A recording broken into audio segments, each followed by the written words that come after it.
ये है निमिषा प्रिया जो यमन के राजधानी सना के जेल में कैद है। निमिषा को 16 जुलाई यानी 4 दिन बाद को फांसी दे दी जाएगी।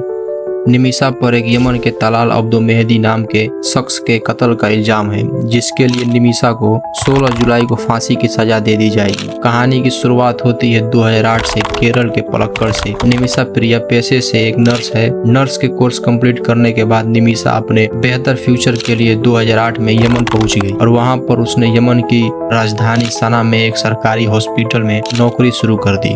2011 में निमिषा अपने घर यानी इंडिया लौटी और टॉमी थॉमस नाम के एक शख्स से शादी किया। दोनों की एक लड़की हुई। शादी के बाद दोनों यमन चले गए। ठीक 2 साल बाद यानी 2014 में यमन में सिविल वॉर स्टार्ट हो गया, जिसके बाद थॉमस और उनकी बेटी इंडिया वापस आ गए, लेकिन निमिषा यमन में ही रह गई।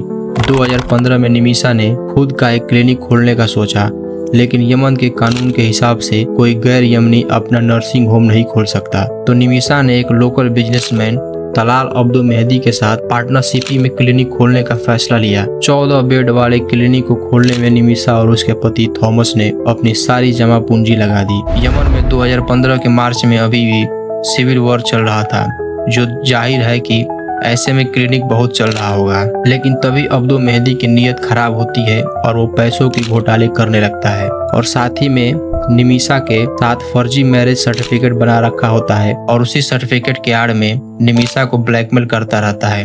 हालांकि निमिषा ने वहां के लोकल पुलिस से शिकायत भी किया, लेकिन पुलिस ने मेहदी के खिलाफ कोई एक्शन नहीं लिया। निमिषा के तमाम जरूरती कागज और पासपोर्ट मेहदी के पास थे। हालात ऐसे हो गए कि निमिषा अपने पासपोर्ट लेकर अपने घर लौटना चाहती थी। निमिषा को किसी तरह पता चला कि उसका पासपोर्ट मेहदी के घर में है। जुलाई 2017 में निमिषा और उसकी दोस्त, जो कि वो भी एक नर्स थी, दोनों साथ मिलकर मेहदी के घर जाते हैं और कोई बेहोश करने वाली इंजेक्शन मेहदी को लगा देते हैं। निमिषा का प्लान था कि मेहदी को सिर्फ बेहोश करके अपना पासपोर्ट लेकर निकल जाना, लेकिन गलती से बेहोशी की दवा का ज़्यादा ओवरडोज के चलते मेहदी की मौत हो जाती है।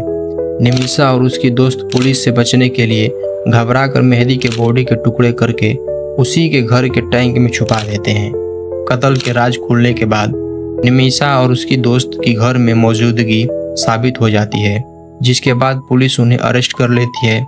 बाद में निमिषा के दोस्त को 3 साल की सजा देकर छोड़ दिया जाता है।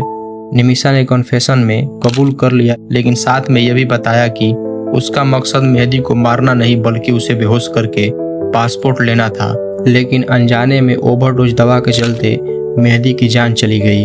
8 साल से निमिषा यमन के सेंट्रल जेल में कैद ये उम्मीद रखी कि उसे कभी माफ़ी मिल जाएगी। 2020 में जब केरल में निमिषा की मौत की खबर पहुंची, तो निमिषा को बचाने के लिए बहुत सारे लोग मदद के लिए सामने आए और एक मुहिम चलाई जिसका नाम सेव निमिषा प्रिया एक्शन काउंसलिंग था। इस काउंसलिंग में करीब $1 मिलियन का इंतजाम हुआ ताकि ब्लड मनी में काम आ सके। लेकिन ब्लड मनी तब दी जाती है जब परिवार माफ़ी दे दे, लेकिन मेहदी के परिवार वाले निमिषा को माफ़ नहीं कर रहे हैं। इस आखिरी घड़ी में सेवा निमिषा प्रिया एक्शन काउंसलिंग ने गुरुवार को सुप्रीम कोर्ट में एक अर्जी डाली, जिसमें लिखा कि निमिषा प्रिया को 16 जुलाई को फांसी का समय तय कर दिया गया है। लिहाजा भारत सरकार को ये आदेश दिया जाए कि वो डिप्लोमेटिक चैनल के जरिए यमन के सरकार से बात करके सजा को टालने की कोशिश करे। अभी सुप्रीम कोर्ट ने 14 जुलाई को अगली सुनवाई रखी है। निमिषा के बचने के चांस सिर्फ 5% है। आपको क्या लगता है, मेहदी के परिवार वाले निमिषा को माफ कर पाएंगे?